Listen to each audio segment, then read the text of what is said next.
They told her she was nothing, a packless waste of breath.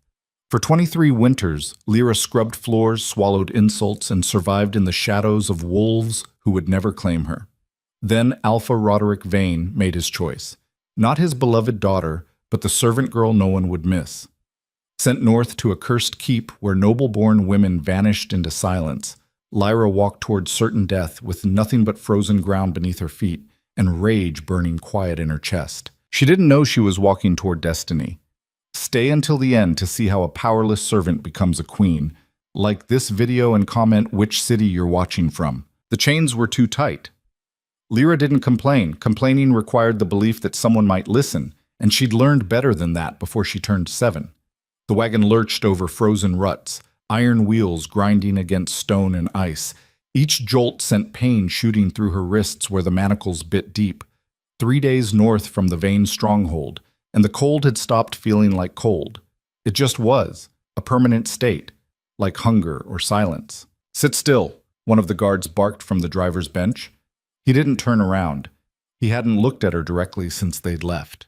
Lyra didn't answer. The wind did it for her, howling across the barren waste in a voice that sounded almost human. Almost. She pressed her shoulders against the wagon's wooden slats and watched her breath cloud white in the pre-dawn dark. Somewhere behind them, miles and miles behind, the Vane-packed territories sprawled across forested hills where wolves ran and fires burned and people mattered. Here, there was nothing. Just ice, just wind, just the slow, grinding certainty of what came next. The Black Keep. Even the name tasted like iron and ash. For generations, the northern packs had sent daughters there. Noble daughters, alpha-born girls with proud bloodlines and ceremonial gowns and tearful farewells. The histories called it an honor, a sacred duty, a sacrifice to awaken the sleeping wolf king and restore balance to the fractured lands. None of them ever came back. Lyra wasn't noble-born. She wasn't alpha blood. She wasn't even pack. She was 23 years old, and as far as anyone in the Vane stronghold was concerned, she'd never been anything but a mistake that breathed. "Almost there," the second guard muttered. He sounded nervous. His hand kept drifting to the silver blade at his hip, like he expected something to lunge out of the snow. Lyra tilted her head back and stared at the sky. Stars still burned overhead, cold and distant. She wondered if they were the same stars people saw from the stronghold. If Maris, the kitchen master's daughter, was looking up at them right now and thinking about the girl who used to sleep in the corner near the ovens. Probably not. Maris had been the closest thing Lyra had to a friend, and even she hadn't said goodbye. Just looked away when the guards came. Everyone looked away. The wagon slowed. "There," the first guard said, and there was something raw in his voice, something close to fear. Lyra leaned forward as much as the chains allowed. Ahead, rising from the white wasteland like a broken tooth, stood the Black Keep. It wasn't large. That was the first thing that surprised her. She'd expected something massive, overwhelming, a monument to the power that supposedly slept inside. Instead, it looked almost forgotten. A squat fortress of black stone, maybe 4 stories tall, with narrow windows that gaped like empty eye sockets. No lights burned inside. No smoke rose from chimneys. It looked dead. "Move," the first guard said. He'd finally turned around, and his face was pale beneath his beard. "We're not getting any closer." The second guard jumped down and circled to the back of the wagon. His hand shook as he unlocked the chain securing Lyra to the wagon bed. "On your feet." Lyra stood. Her legs screamed in protest. 3 days of sitting in one position had left them stiff and weak, but she didn't let it show. She'd learned young that showing pain just gave people permission to cause more of it. The guard grabbed her arm and hauled her over the wagon's edge. She landed hard, knees hitting ice, manacles jangling. "Walk," he said, stepping back quickly like she might be contagious. Lyra looked up at him. Really looked. He was maybe 30, with the thick build of a born fighter and the Vane pack sigil tattooed on his forearm. She'd seen him around the stronghold. He'd never acknowledged her existence before. "You're not coming?" she asked. Her voice came out rough from disuse. "We stay here," the first guard said from the wagon. "You go alone. That's the law." "What law?" Neither of them answered. Lyra pushed herself to her feet. The wind cut through her thin dress like knives. and her bare feet had gone numb hours ago. She turned toward the keep. A narrow path led from where the wagon had stopped to the fortress entrance, barely visible through the blowing snow, but there. The stones of the path were black, like the keep itself, and somehow they weren't covered in ice despite the storm, like something kept them clear. "If you run," the second guard said behind her, "we're authorized to bring you back, dead or alive." Lyra almost laughed. Run where? There was nothing out here but white death in every direction. "I won't run," she said.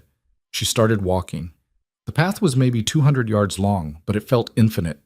Each step sent fresh pain shooting through her frozen feet, and the wind tore at her dress and hair like it wanted to rip her apart before she ever reached the door. Behind her, she heard the wagon creak as the guards turned it around.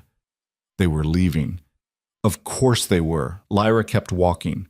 The keep grew larger with each step, its black walls seeming to absorb the weak pre-dawn light. Up close, she could see that the stone wasn't smooth. It was covered in carvings, symbols and shapes that hurt to look at directly, like they existed in too many dimensions at once. The entrance was a simple wooden door, massive and ancient, bound with iron that had gone green with age. It stood open.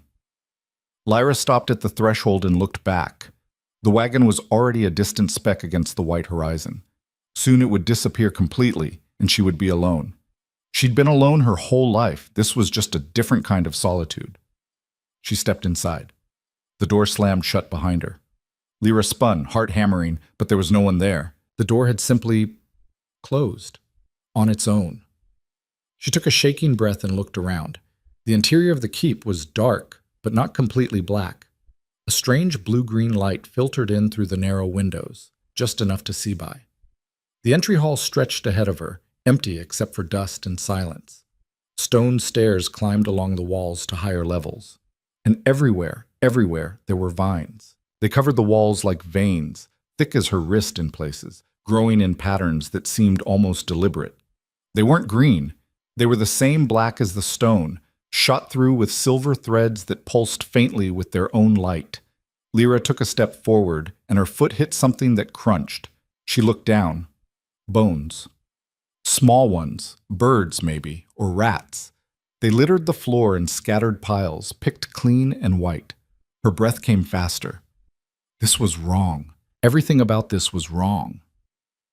Noble daughters, she thought. They sent noble daughters here to die in the dark with bird bones and cursed vines. Anger flared hot in her chest, cutting through the fear. Alpha Roderick had looked her in the eye 3 days ago and told her this was an honor, that she should be grateful, that a Packless orphan was finally being given a chance to serve something greater than herself. He'd lied. They'd all lied. This wasn't a ceremony or a ritual or a sacred duty. This was murder, dressed up in pretty words so the Packs could pretend they weren't cowards. "Fine," Lyra said out loud. Her voice echoed strangely in the empty hall. "If I'm going to die, I'm going to know why." She started up the stairs. The keep was larger on the inside than it had looked from outside. A maze of corridors and chambers that seemed to twist in directions that shouldn't exist. Some rooms were empty. Others held remnants of habitation, rotted furniture, shattered pottery, scraps of fabric too decayed to identify. And in one room on the 3rd floor, Lyra found the first body. She stood frozen in the doorway, staring. The woman sat in a chair by the window, hands folded in her lap, head tilted back like she'd fallen asleep watching the stars. She wore a gown of deep purple silk, now faded and moth-eaten, and a circlet of silver rested on her dark hair. She looked perfect, untouched by decay. She looked alive. Lyra stepped closer, drawn by horrified fascination. The woman's skin was pale as marble, smooth and flawless. Her lips still held a hint of color. Her chest didn't rise or fall, but she looked like she might open her eyes at any moment and ask what Lyra was doing in her room. Frozen in time, Lyra thought. The words rose from some deep place she didn't know she had. Not dead. Frozen. She reached out, drawn by impulse she couldn't name, and touched the woman's hand. The skin was cold as ice and hard as stone. Lyra jerked back, heart racing. "I'm sorry," she whispered. "I'm sorry they sent you here." The woman didn't answer. The woman would never answer. Lyra fled the room and kept climbing. She found two more bodies on the fourth floor. Both women, both posed like dolls in various states of false life. One stood by a mirror, hand raised to her hair. The other lay on a bed, hands crossed over her chest like a tomb sculpture. All of them beautiful, all of them young, all of them trapped in whatever moment the curse had taken them. This is what they wanted for Roderick's daughter, Lyra realized. This is what they avoided by sending me instead. The anger burned hotter. At the top of the highest stairs, Lyra found a door different from the others. It was made of the same black wood as the entrance, but this one was covered completely in vines. They grew so thick she could barely see the door beneath, and where they touched, frost spread in delicate crystalline patterns. She put her hand on the vines. They were warm. Lyra snatched her hand back, but not before she felt it. A pulse. Like a heartbeat. Like something alive on the other side, waiting. This is it, she thought. This is where he is. The sleeping wolf king, the curse, the center of everything. She should leave. She should go back down, find another way out.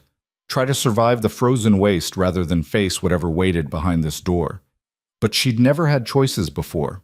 Not real ones. Every path of her life had been decided by other people. Where she slept, what she ate, how she was treated. Even being sent here had been someone else's decision. For once, she wanted to choose.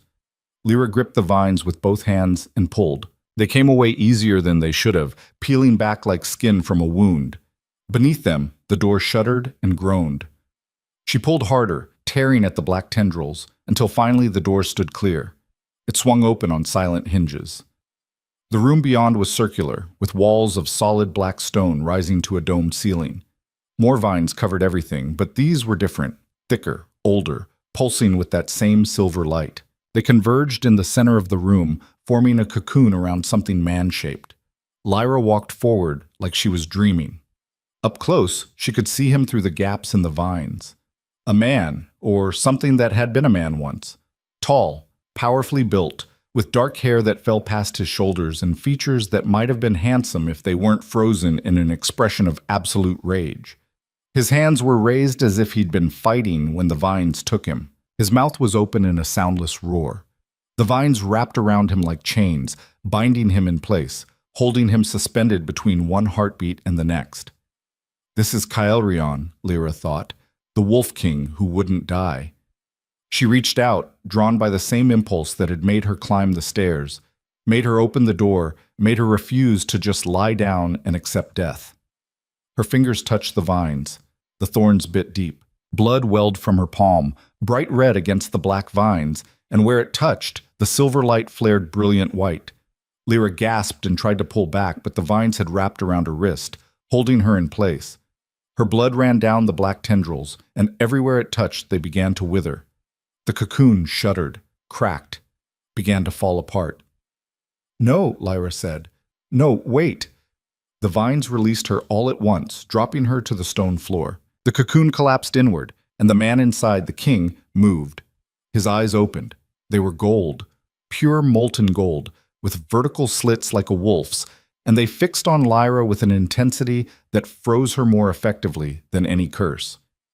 He took a breath, the first breath in who knew how long, and the sound of it echoed through the chamber like thunder.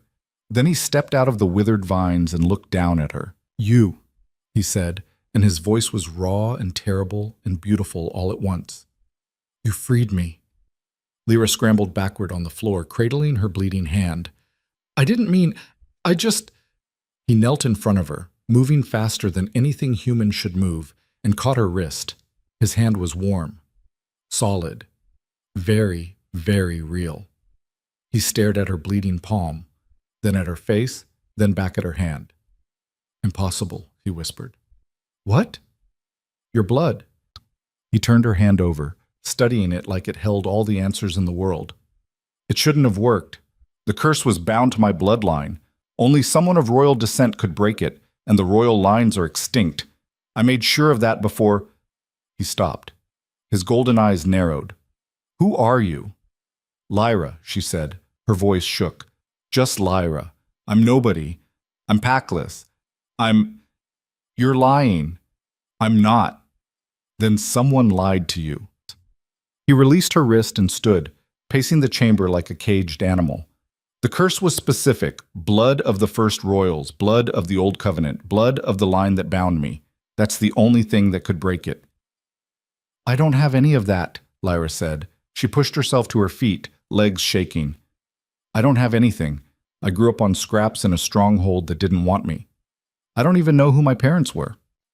Caelion turned back to her, and something in his expression shifted, softened.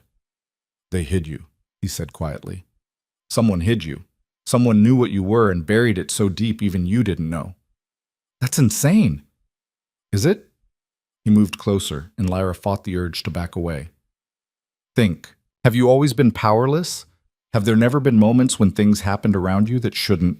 When you survived things that should have killed you? When people avoided you for reasons they couldn't explain? Lyra opened her mouth to deny it, and stopped. There had been moments. Strange moments she'd always dismissed as coincidence or luck. The time she'd fallen from the stronghold wall as a child and landed without a scratch. The way fires never burned her, even when she reached into ovens barehanded. The way the strongest wolves in the pack sometimes looked at her and looked away, like meeting her eyes hurt them. No, she whispered. No, that's not. I'm just a servant. I'm nothing. You were never nothing. Caelion's voice was gentle now, almost kind. You were hidden, protected, kept powerless, so no one would know what you really were. And what's that? He smiled, and it was a terrible, beautiful expression. The last heir of the bloodline that destroyed mine, he said. The final daughter of the house that cursed me and scattered my kingdom to ashes. Lyra's legs gave out. She sat down hard on the stone floor, her mind spinning. This was wrong. This was impossible. She was Lyra, the orphan girl, the servant, the sacrifice no one wanted. She wasn't a hidden heir. She wasn't royal. She wasn't... Breathe, Caelion said. He was crouching in front of her again, those gold eyes watching her with something that might have been sympathy. I know this is difficult. Difficult? Lyra laughed, and it came out wild and sharp. You're telling me everything I know about myself is a lie. Not a lie. A hiding. There's a difference. He reached out slowly, telegraphing the movement, and touched her shoulder. Someone went to great lengths to bury your power, to make sure you never awaken to what you are. They failed. Because I cut myself on your vines. Because you came here at all.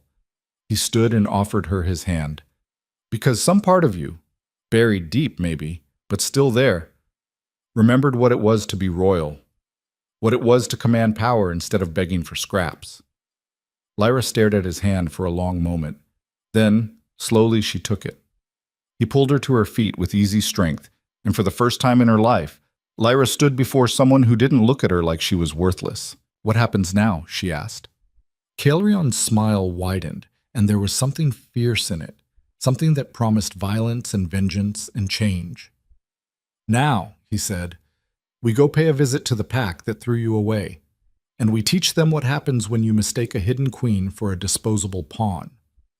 Outside the Black Keep, the sun was rising over the frozen waste, painting the ice gold and crimson and burning bright. Inside, something much older and much more dangerous was waking up, and it was angry. The journey back should have killed them. Lyra knew that within the first hour of walking. The frozen waste that surrounded the Black Keep wasn't meant for human survival, not even for wolfkind. The temperature dropped so low her breath turned to ice crystals before it hit the ground, and the wind carried voices that weren't quite wind, whispers that curled around her ears and promised rest, warmth, the comfort of simply lying down and letting the cold take her. Caelion walked ahead of her, cutting through the snow like it was nothing more than an inconvenience. He'd found clothing somewhere in the keep, black leather and fur that looked ancient but hadn't decayed. His dark hair whipped behind him in the wind, and he moved with a predator's grace that made Lyra's stumbling steps feel even more pathetic. Keep up, he called back without turning around. I'm trying. Her voice came out in gasps. The thin dress she'd been sent in was doing nothing against the cold, and her bare feet had gone from numb to burning to something beyond pain entirely. Caelion stopped and looked back at her. Really looked. His gold eyes narrowed. You're freezing. Brilliant observation.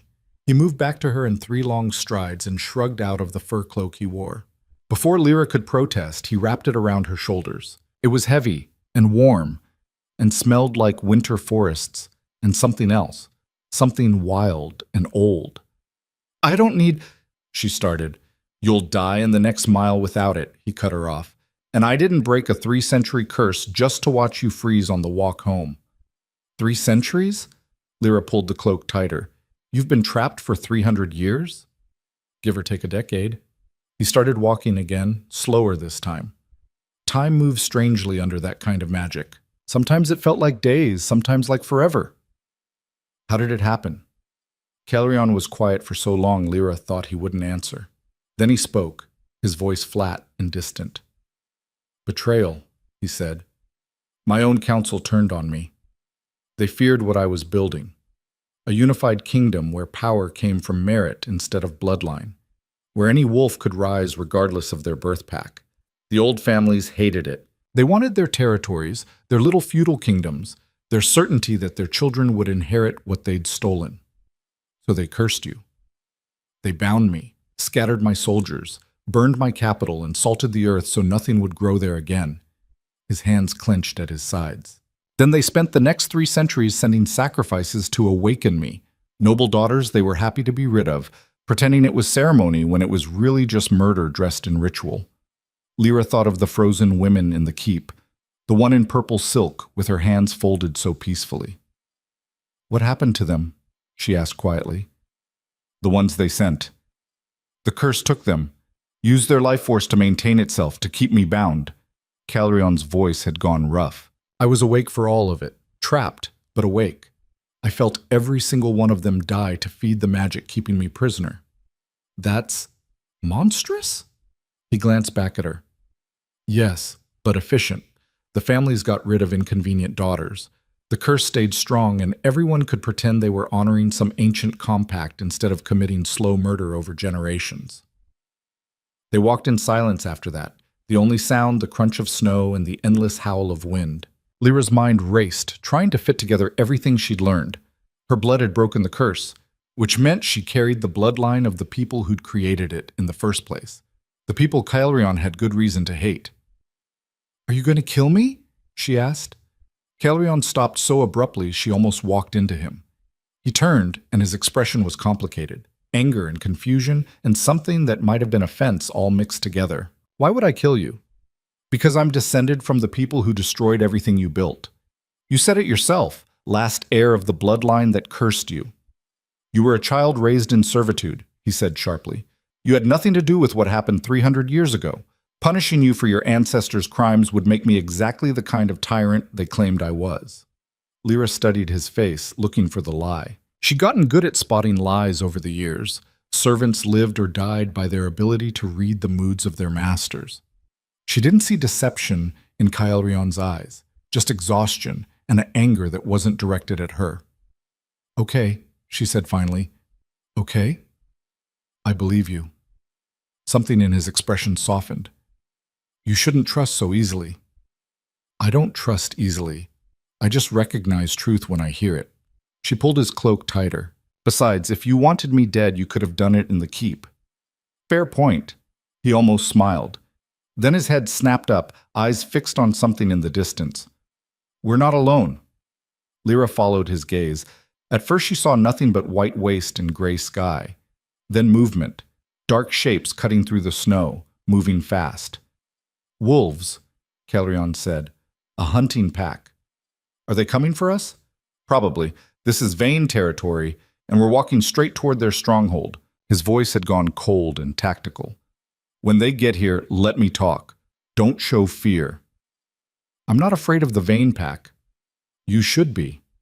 Fear keeps you alive. The wolves were closer now, 6 of them, massive northern breeds with thick winter coats and eyes that reflected the weak sunlight like mirrors. They moved in formation, trained hunters working together, and at their head ran a wolf Lyra recognized. Gregor, one of Roderick's enforcers, a man who'd once kicked her for spilling water on his boots.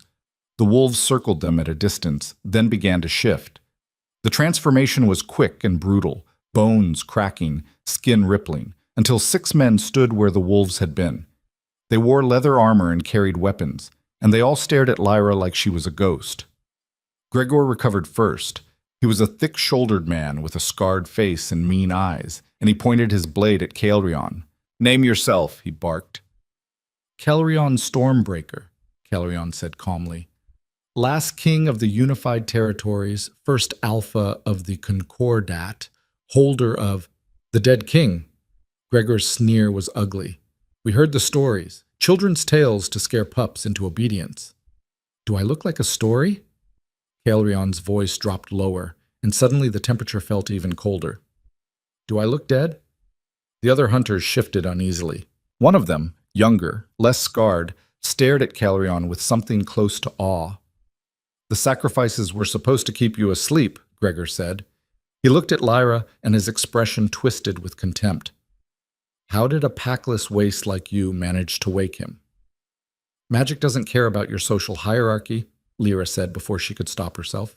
Gregor's hand moved fast, a backhand aimed at her face, the same casual violence she'd endured her whole life.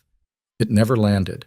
Caelryon caught Gregor's wrist mid-swing, his movement so fast it barely registered. His grip tightened, and Gregor's sneer turned to a grimace of pain. "Touch her again," Caelryon said softly, "and I'll break every bone in your hand before I rip your throat out." "She's property of the Vein Pack," Gregor ground out. "Alpha Roderick's to discipline as he sees fit." "She's not property. She's a person, and she's under my protection now." Caelryon released Gregor's wrist with a shove that sent the man stumbling. "Tell your Alpha we're coming.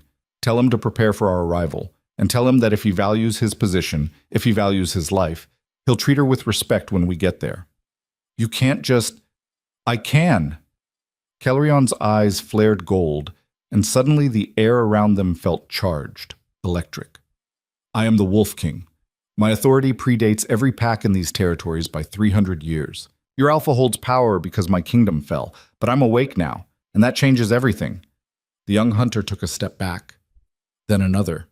The others followed, even Gregor, their bodies responding to something instinctive and primal. "We'll tell the Alpha," Gregor said finally. He looked at Lyra with pure hatred. "But don't expect a warm welcome, waste. You were supposed to die in that keep." They shifted and ran, disappearing into the snow as quickly as they'd come. Lyra released a breath she hadn't known she was holding. Her hands were shaking. "That went well," she said. Caelryon snorted. "That was a warning shot. The real trouble starts when we reach the stronghold. Why are we going there at all? Why not just—" "Go where?" Caelryon turned to face her. "Lyra, I've been asleep for 3 centuries. My kingdom is gone. My allies are dust. My strongholds are ruins. I have nothing, no territory, no pack, no resources beyond what I can take." He gestured at the empty waste around them. "Right now, the Vein stronghold is the only place within 100 miles that offers shelter and supplies. We need both if we're going to survive long enough to build something new. They hate me there. They hate what they think you are. A powerless servant, a packless waste." His expression hardened. "They don't know what you really are yet, but they will." They reached the Vein stronghold at dusk 3 days later. The fortress sat on a hill overlooking the frozen river valley, a sprawling complex of stone and timber that housed maybe 300 wolves. Smoke rose from dozens of chimneys, and Lyra could smell cooking meat and wood smoke and home, except it had never been home. Not really. "Second thoughts?" Caelryon asked quietly. "Third and fourth ones, too." Lyra pulled his cloak tighter. They'd traded it back and forth during the walk, sharing warmth when the nights got brutal. "They're not going to welcome us." "I'm not expecting welcome. I'm expecting submission." He started down the hill toward the main gate. "Stay close and don't apologize for existing. You're done apologizing." The gate stood open, unusual for dusk when most packs sealed their strongholds against the dark. As they approached, Lyra saw why.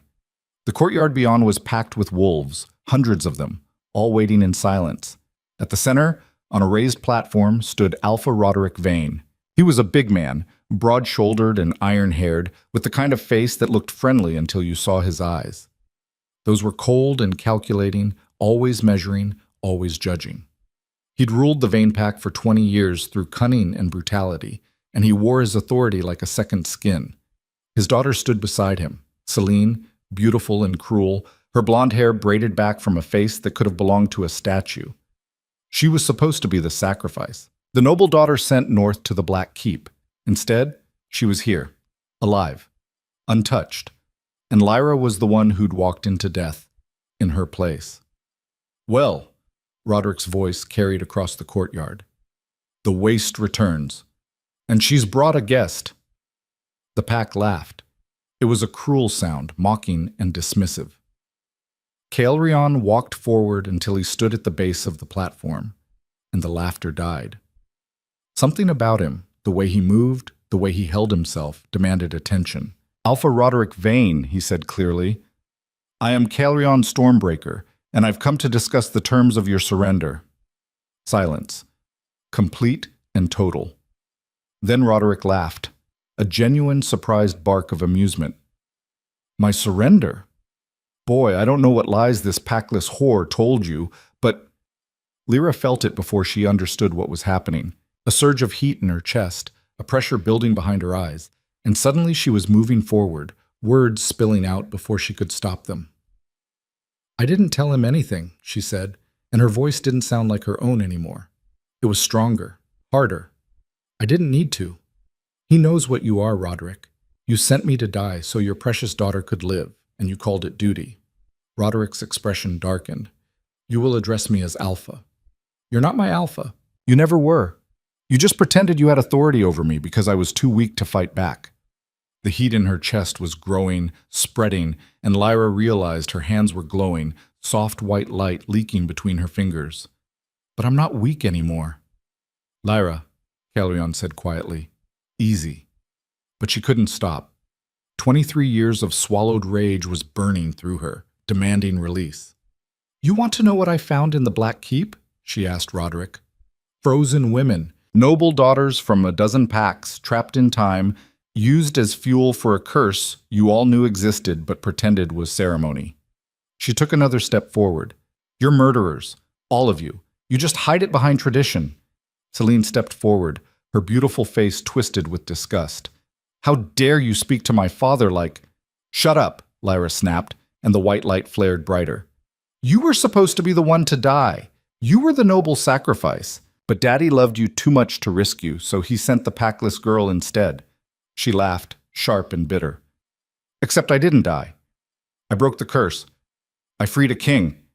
And I came back. Enough, Roderick roared. He shifted, the transformation taking him in seconds from man to a massive wolf with silver-shot fur and fangs like daggers. You're Packless, powerless, nothing. I should have killed you years ago instead of wasting food keeping you alive. He launched himself off the platform, a blur of fur and fury aimed straight at Lyra's throat. Lyra threw up her hands on pure instinct. The white light exploded outward. Roderick hit it like he'd hit a stone wall. The light solidified into a barrier that stopped him cold in midair. He crashed to the ground, stunned, and the entire courtyard gasped. Lyra stared at her hands, at the light pouring from her palms, and felt something click into place inside her. Something that had always been there, buried and suppressed and hidden, now roaring to the surface. I'm not powerless, she said quietly. I never was. You just made me believe I was. Roderick shifted back to human form, bleeding from his mouth, eyes wide with shock and rage. What are you?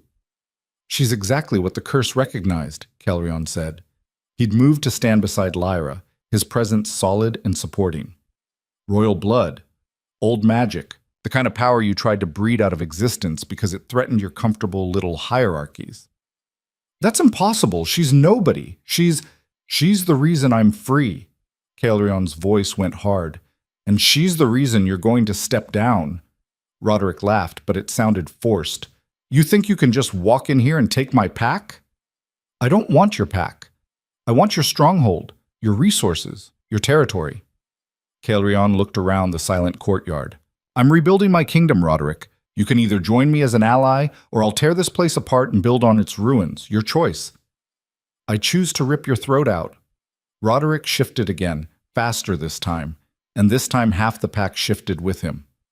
Lyra felt Caelryon tense beside her, felt the temperature drop as his own power rose to meet the threat. They were outnumbered 50-1, surrounded, with nowhere to run. She should have been terrified. Instead, she felt calm, clear. Like everything in her life had been leading to this exact moment. "Kelrion," she said quietly, "don't kill them. They're trying to kill us. I know, but they're confused and scared and doing what they've always done." She looked at the shifted wolves, at the humans standing frozen between fear and fury. "Let me try something." Lyra said, "Trust me." Kelrion hesitated, then stepped back. "Make it fast." Lyra closed her eyes and reached for the power burning in her chest. She didn't know how to control it, didn't understand what it was, but she could feel it responding to her will, waiting for direction. She thought of the frozen women, the wasted lives, the centuries of sacrifice and lies. She thought of every moment she'd been kicked, mocked, dismissed, treated like garbage. And she thought of standing here now, alive and awake and done with being powerless. The white light poured from her like water from a broken dam. It spread across the courtyard in a wave, not violent or destructive, just there, everywhere, filling the space with radiance so bright everyone had to shield their eyes. And where it touched the shifted wolves, they froze. Not with ice or magic or compulsion, with recognition. Lyra opened her eyes and spoke, and her voice carried to every corner of the stronghold. "I am Lyra of the broken bloodline. I am the last daughter of the house that fell, and I claim my inheritance."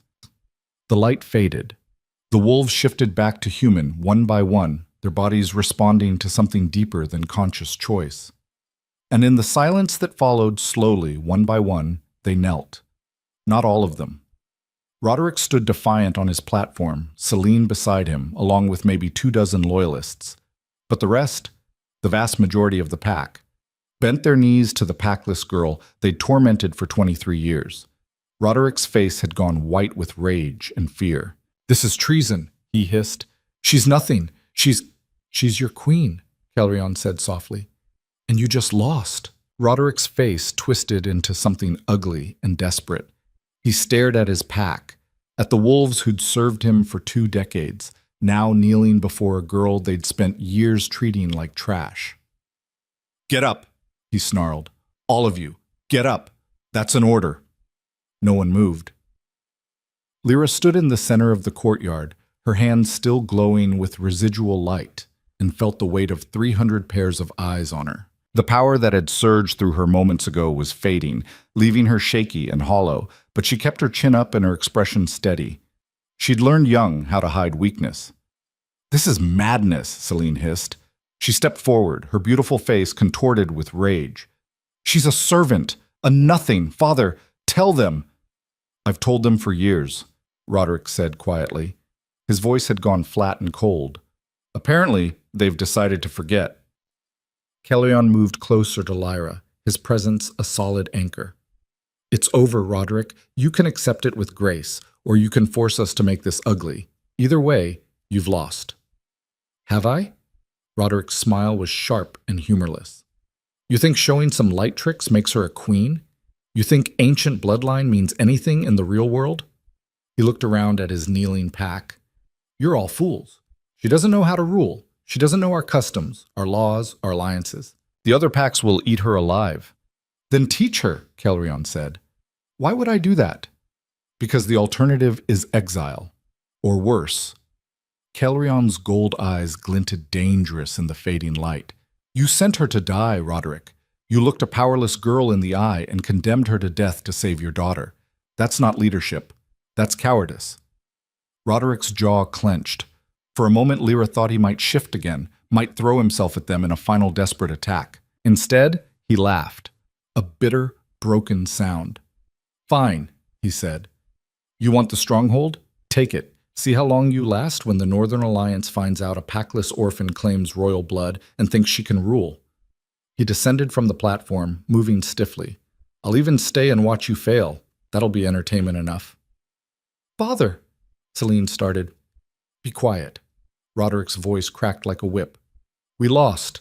Learn to recognize defeat when it's staring you in the face."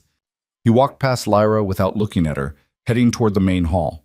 His loyalists followed, silent and shell-shocked. The rest of the pack remained kneeling. Lyra turned slowly, looking at the faces around her. Some she recognized.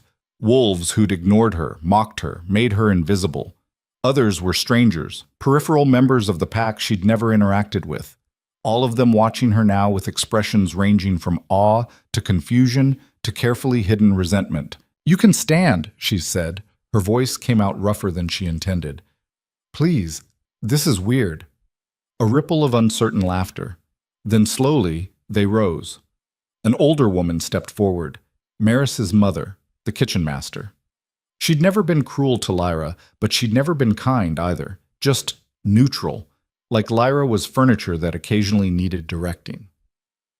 "Lady Lyra," she said carefully, "what would you have us do?" Lady Lyra. The words sounded wrong in ways Lyra couldn't articulate. "I don't," she started, then stopped. Roderick's words echoed in her head. "She doesn't know how to rule. I need to think. Can everyone just go back to what they were doing, please?" More uncertain glances. Then the crowd began to disperse, slowly at first, then faster as people escaped to the familiar routines of evening chores. Within minutes, only Lyra and Caelryon remained in the courtyard. Lyra's legs gave out. She sat down hard on the cold stones, her whole body shaking. The adrenaline that had carried her through the confrontation was gone, leaving only exhaustion and a creeping sense of panic. "That was terrifying," she said. Caelryon crouched beside her. "You did well. I made them kneel. I didn't mean to, the power came out, and they reacted, and now they think I'm some kind of—" She pressed her hands to her face. "I don't know what I'm doing. Roderick's right. I can't rule a pack. I don't know anything about it." "You know more than you think." Caelryon settled onto the stones beside her, close enough that she could feel his warmth. "You've lived in this stronghold your whole life. You've watched how it works, how decisions get made, where the power flows. From the bottom. I watched from the bottom while I scrubbed floors and emptied chamber pots. That's the best view." He smiled slightly. "Rulers rarely see the machinery beneath their authority." "You've seen nothing but machinery. You know how this place really works." Lyra looked at him. "You're just saying that to make me feel better?" "I'm saying it because it's true." He stood and offered his hand. "Come on. We need to secure our position before Roderick has time to scheme." She let him pull her up. "How?" "By making sure the pack understands you're not just a figurehead with fancy bloodline." He started toward the main hall. "We need to establish authority, set expectations, and figure out which of Roderick's people are going to cause problems." "All of them?" "Probably, but some will be worse than others." The main hall was a long timber structure with a high ceiling and a central fire pit that burned year-round. Long tables ran the length of the space, and at the far end sat the Alpha's platform, the same raised area where Roderick had stood to pass judgment, make announcements, and generally remind everyone who was in charge. When Lyra and Caelryon entered, the hall fell silent. Maybe 100 wolves were gathered for the evening meal, and every single one of them turned to stare. Roderick sat at the high table with Selene and his inner circle, and his expression was carefully neutral. Lyra felt her stomach clench. Walking into this room used to mean finding the darkest corner and making herself invisible while she waited to clear plates. Now, "Head up," Caelryon murmured. "You belong here." They walked the length of the hall together, and Lyra felt every step like she was crossing a battlefield.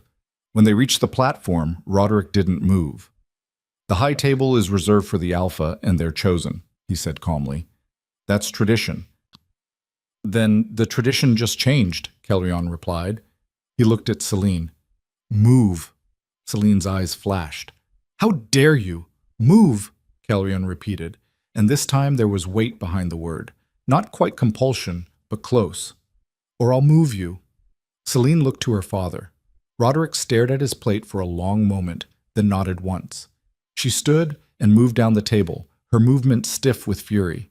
Lyra took her seat and tried not to feel like an imposter. The meal passed in awkward near silence, broken only by quiet conversations at the lower tables. Lyra barely tasted the food. Roasted venison and root vegetables, probably the best meal she'd ever been served in this hall.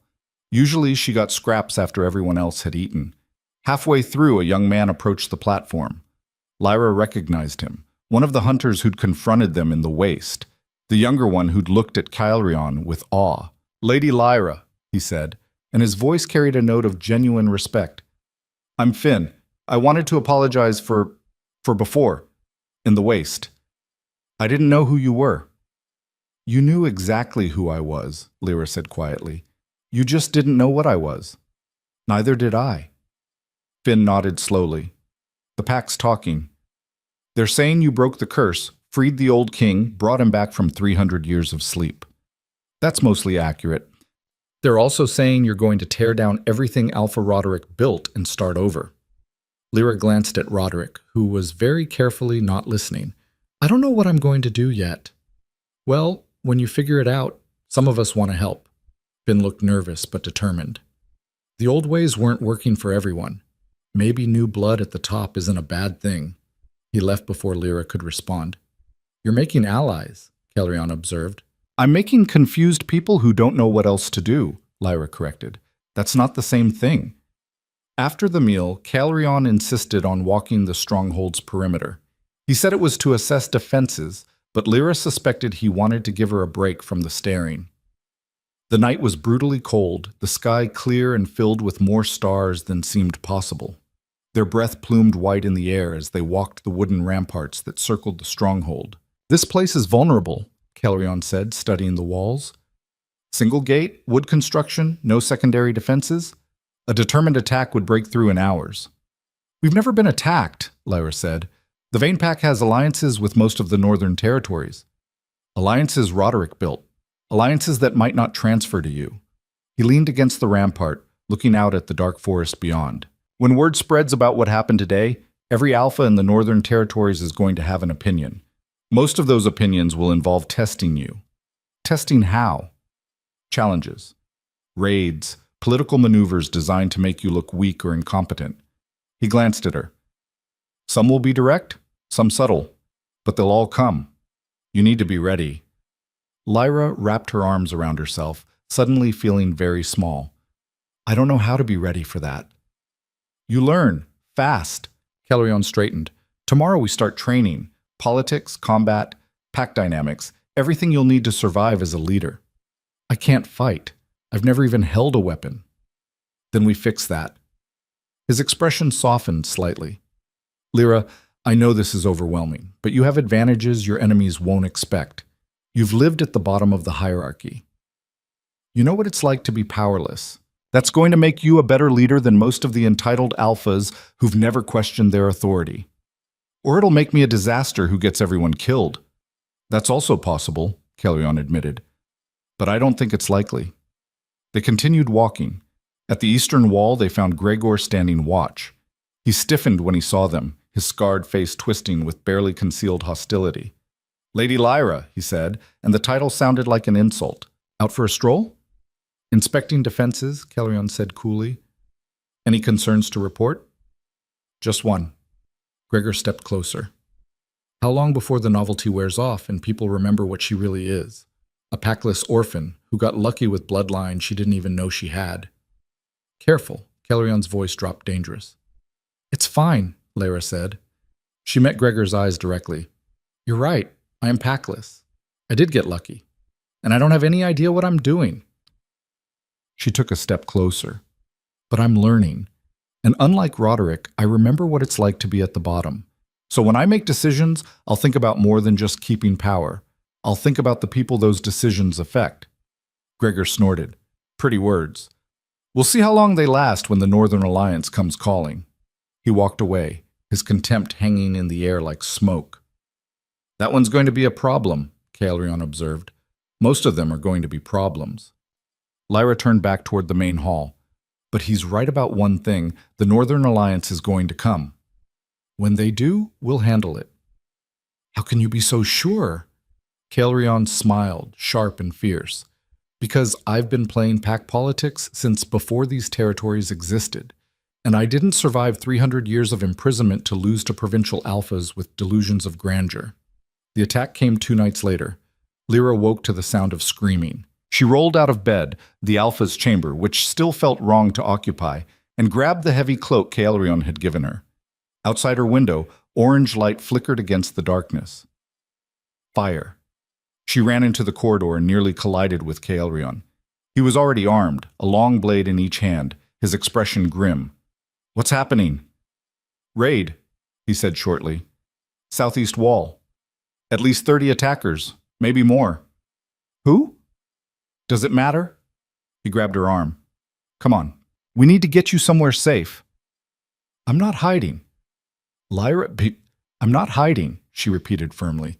"If I run and hide the first time we're attacked, no one will ever respect me. I need to be visible." Calerion's jaw clenched.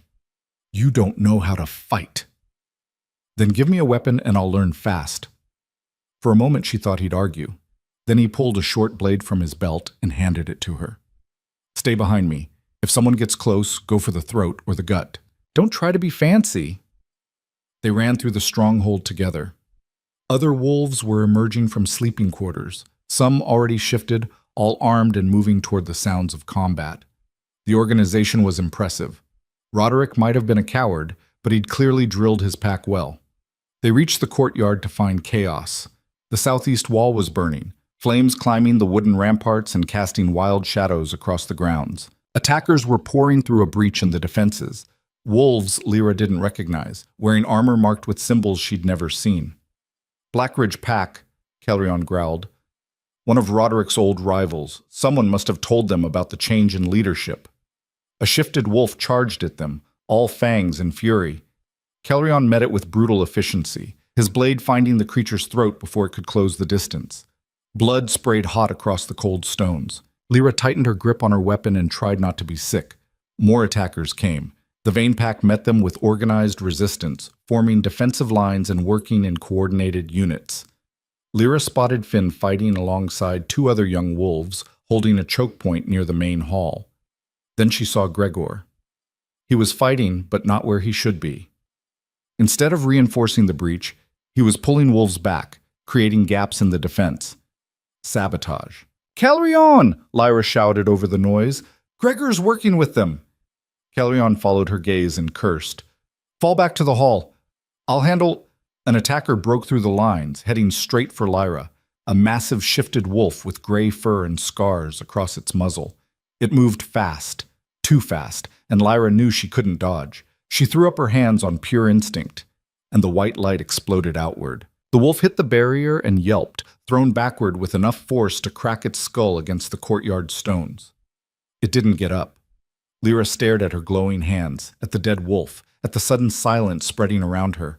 Every fighter in the courtyard, attacker and defender alike, had stopped to stare. "Get them!" someone screamed from beyond the breach. "Kill the queen before she—" The power surged again, but this time Lyra didn't fight it. She let it flow, let it pour out of her in waves of white radiance that spread across the entire courtyard. Where it touched the attackers, they froze, not with ice but with recognition, with instinctive submission to something older and stronger than individual will. The Blackridge wolves dropped their weapons. One by one, they shifted back to human form and knelt. The silence was absolute. Lyra stood in the center of the carnage, glowing like a star, and felt something fundamental shift inside her. This wasn't luck or accident or blind instinct anymore. This was power, real power, the kind that bent the world to her will, and it terrified her. She let the light fade and nearly collapsed. Calrion caught her, his hands steady and warm. "Easy," he murmured. "You're okay." "What did I just do?" "Ended a raid without killing anyone," he said. "That's unprecedented."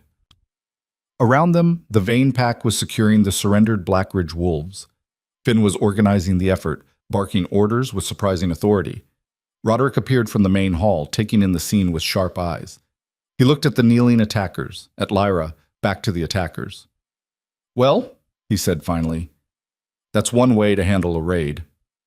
"Where were you?" Lyra demanded. Her voice shook with exhaustion and anger. "We were being attacked and you were, what, hiding?" "Securing the non-combatants," Roderick said calmly. "It's standard protocol during raids." "Is it also standard protocol for your enforcers to sabotage the defense?" She pointed at Gregor, who was trying to slip away toward the gates. "He was pulling our fighters back, creating openings for the attackers." Every eye turned to Gregor. He stopped, his scarred face going pale. "That's a lie." "I saw you," Lyra said. "So did others." She looked around. Anyone else see Gregor pulling fighters away from the breach?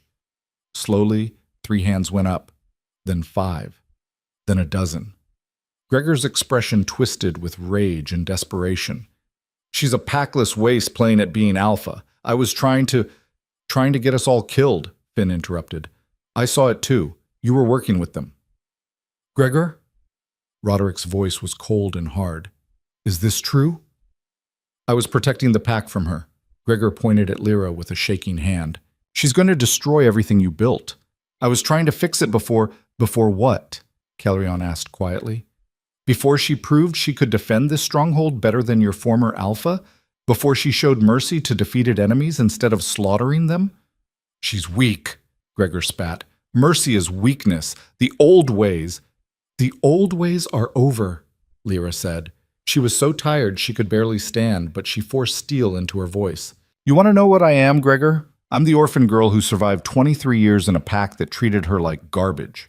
I'm the sacrifice who walked into death and came back with a king. And I'm the queen who just ended a raid without losing a single defender. She walked toward him, and to her satisfaction he backed away. You think I'm weak because I choose mercy? She continued. You think power only comes from violence and fear? She stopped an arm's length away. I could kill you right now. The pack would probably thank me, but I'm not going to. Why not? Because proving you wrong is better. She turned to address the assembled wolves. Gregor committed treason. He aided our enemies and endangered the pack. Under the old laws, the punishment would be execution. Nods from the crowd. Even Roderick didn't argue. But I'm not interested in the old laws, Lyra said. Gregor, you're stripped of rank. You're no longer an enforcer, no longer a member of the Alpha's guard. You'll work in the kitchens, the stables, the places you considered beneath you. You'll learn what it's like to serve instead of command. Gregor's face went white, then red with humiliation. You can't. I can. And if you ever raise a hand against this pack again, execution will seem merciful. She looked around at the watching faces. That goes for anyone else thinking about betraying us. I'm offering a new way, but I'm not a fool. Test me, and you'll learn why mercy and weakness aren't the same thing. The silence that followed was thick and heavy. Then Finn stepped forward and knelt. I serve the queen. One by one, others followed. Not everyone. Lyra saw resentment on some faces, calculation on others, but enough. More than half the pack kneeling in the bloody courtyard, acknowledging her authority. Roderick watched from the sidelines, his expression unreadable. The Blackridge wolves were secured in the stronghold's holding cells, stone chambers beneath the main hall that had been empty for years. Lyra stood outside the bars studying the defeated raiders. Their leader was a woman maybe 10 years older than Lyra, with iron-gray hair and eyes like chips of ice. She sat against the far wall, arms crossed, radiating contempt. Alpha Marin, Calrion said quietly, leader of the Blackridge pack. She's been trying to expand her territory for years, but Roderick always held her off. Why attack now? Lyra asked. Because you're new, Marin said. Her voice was harsh and direct. Word spread fast about Roderick's overthrow. We figured a packless orphan would be easy prey. She smiled without humor. We were wrong. What were you planning to do if you won? Kill you. Install our own puppet Alpha. Absorb the Vane pack into Blackridge territory. Marin shrugged. Standard conquest. And now? Now I'm at your mercy. Marin leaned forward. So what's it going to be, little queen? Execution? Imprisonment? Ransom? Lyra studied her. Marin was dangerous, ambitious, ruthless. Everything Lyra wasn't, but she was also honest. And there was something almost refreshing about that directness after days of navigating Roderick's political games. I'm going to offer you a choice, Lyra said. Marin raised an eyebrow. I'm listening. Go home. Take your wolves and leave. In exchange, I want a truce, not an alliance, just an agreement that we won't attack each other. For 1 year. That's it? That's it. Marin studied her with new interest. And if I refuse? Then you stay in this cell while your pack falls apart without leadership. Your second will probably take over, and you'll become a cautionary tale about failed raids. Lyra met her eyes. Or you accept that you lost, go home, and live to fight another day. When the year is up, if you still want to test me, we can settle it then. Silence. Marin's expression was unreadable. You're either very clever or very naive, she said finally. Maybe both. Fair enough. Marin stood and approached the bars. I accept your terms. 1 year truce, then we'll see. She smiled slightly. I think I like you, little queen. You're strange. I get that a lot. Lyra released them at dawn. The Blackridge wolves left quietly, carrying their wounded, their expressions ranging from confusion to grudging respect. Marin paused at the gate and looked back. 1 year, pet, she called. Make it count. Then they were gone, disappearing into the forest as the sun broke over the mountains. Lyra stood in the courtyard, watching them go, and felt Caelryon move up beside her. That was risky, he said. I know. It might also have been brilliant. He glanced at her. You just turned an enemy into a potential ally. If Marin honors the truce, other packs will notice. They'll start wondering if maybe making peace with you is smarter than making war. And if she doesn't honor it? Then we deal with that in a year, Caelryon smiled. But I don't think she will. Marin's many things, but she's not a liar. When she gives her word, she keeps it. Lyra nodded slowly. She was so tired she felt hollow, but beneath the exhaustion was something else, something that felt almost like hope. Caelryon, she said quietly, do you think I can actually do this? I think you already are. The celebration that night was muted but genuine. The pack had defended their home, their new queen had proven herself in combat, and they'd survived with minimal casualties. Lyra sat at the high table and tried to feel like she belonged there. Roderick sat at the far end, quiet and watchful. He'd said little since the raid, just observed with those calculating eyes. Halfway through the meal, he stood and walked to Lyra's seat. The hall fell silent. A word, Roderick said. In private. Lyra glanced at Caelryon, who nodded slightly. She stood and followed Roderick to a side chamber off the main hall. Inside, away from watching eyes, Roderick turned to face her. You did well tonight, he said simply. Lyra blinked, surprised. Thank you. Don't thank me. I'm not offering praise, just stating fact. He walked to the window, looking out at the dark forest. You handled Marin better than I would have. The truce was smart. Risky, but smart. Why are you telling me this? Because I need you to understand something. He turned back to her. I sent you to the Black Keep because I thought you were expendable. I was wrong, but that doesn't mean I'm going to kneel and serve you like a loyal advisor. I didn't think you would. Good. We understand each other. Roderick moved closer. But I will give you one piece of advice. The Northern Alliance meets in 3 weeks at the Winter Gathering. Every major alpha will be there. They're going to test you, some with words, some with challenges, some with traps you won't see coming. Why tell me this? Because if you fail, this entire pack suffers, including my daughter. His expression hardened. I may not be alpha anymore, but these are still my people. I won't see them destroyed because you weren't prepared. So help me prepare. Roderick was quiet for a long moment. Then he nodded once. 3 weeks, he said. That's how long you have to learn what takes most alphas a lifetime. Politics, combat, alliance management, territory law. He smiled grimly. I hope you're a fast learner, little queen. He left without waiting for an answer. Lyra stood alone in the chamber, her mind racing. 3 weeks. 21 days to transform from a servant girl into a leader who could face the most powerful alphas in the Northern Territories and survive. It was impossible. But then, breaking a 300-year curse had been impossible too. She walked back into the hall to find Caelryon waiting. What did he want? To help, Lyra said. I think. You don't sound certain. I'm not. With Roderick, I don't think anyone can be certain. She sat down, suddenly exhausted again. He told me about the Winter Gathering. All the alphas will be there. I know. I was planning to tell you tomorrow. Caelryon. Lyra turned to face him fully. Can I ask you something? Always. Why are you helping me? Really? She studied his face.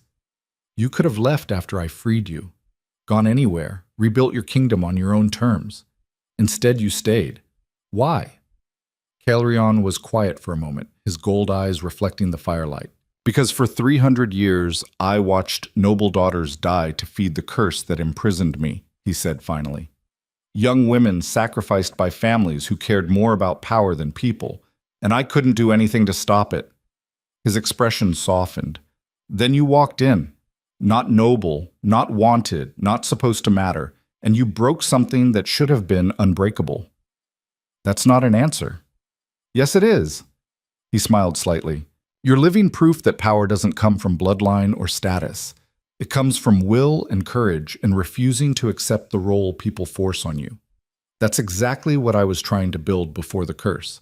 A kingdom where anyone could rise, where worth was earned instead of inherited. He reached out and took her hand. Help me build it again, he said quietly. With you as queen. Lyra stared at their joined hands, feeling the weight of what he was offering. Not just alliance or protection, but partnership. A chance to create something new from the ashes of what had been. I don't know if I can, she whispered. Neither do I, Caelryon admitted. But I'd rather try with you than succeed with anyone else. Outside, snow began to fall, covering the bloodstains in the courtyard with white silence. And somewhere in the darkness beyond the stronghold, in halls and keeps and wild territories across the north, alphas were hearing about the Packless girl who'd become a queen. They were hearing. And they were coming. The training started before dawn. Lyra woke to Caelryon pounding on her door, his voice carrying through the wood with irritating cheerfulness. Up, now, we're losing daylight. It's still dark, she groaned, rolling over in the too large bed that still didn't feel like hers. Exactly, we're already behind. She dragged herself out of bed, pulled on the leather training clothes someone had left outside her door, and stumbled into the corridor to find Caelryon waiting with 2 practice swords and an expression that promised pain. I hate you, she muttered. You'll hate me more in an hour. Come on. The training yard was empty and frozen, the ground hard as stone beneath a thin layer of fresh snow. Caelryon led her to the center and tossed her one of the practice blades. She caught it awkwardly. The weight was all wrong, too heavy at the tip, and her grip felt clumsy. First lesson, Caelryon said. Stop thinking like a victim. Excuse me? Your stance, your grip, everything about how you're holding that sword says you expect to lose. He moved closer, adjusting her hands on the hilt. You spent 23 years learning to make yourself small and inoffensive. Now you need to unlearn it. That's easier said than... He attacked. The practice blade came at her fast, aimed at her ribs, and Lyra barely got her own sword up in time to block. The impact jarred her arms and sent her stumbling backward. Stop retreating, Caelryon said. He pressed forward, blade moving in controlled strikes that forced Lyra to defend desperately. You're stronger than you think. Faster. Stop assuming you'll lose and fight back. She tried. She really did. But every instinct screamed at her to dodge, to run, to avoid confrontation. 23 years of conditioning didn't disappear in one morning. Caelryon's blade tapped her shoulder. Dead. Again. Lyra gritted her teeth and raised her sword. They went until she could barely lift her arms, until sweat soaked through her clothes despite the freezing air, until her hands were covered in blisters from gripping the unfamiliar weapon. Better, Caelryon said finally. Not good, but better. You're starting to think offense instead of just defense. I feel like I got beaten with a stick. You basically did. He took the practice sword from her shaking hands. Go eat. You've got an hour before Roderick starts your politics lessons. Lyra groaned. Can't I just fight people instead? If only it were that simple. The politics lessons were worse than the combat training.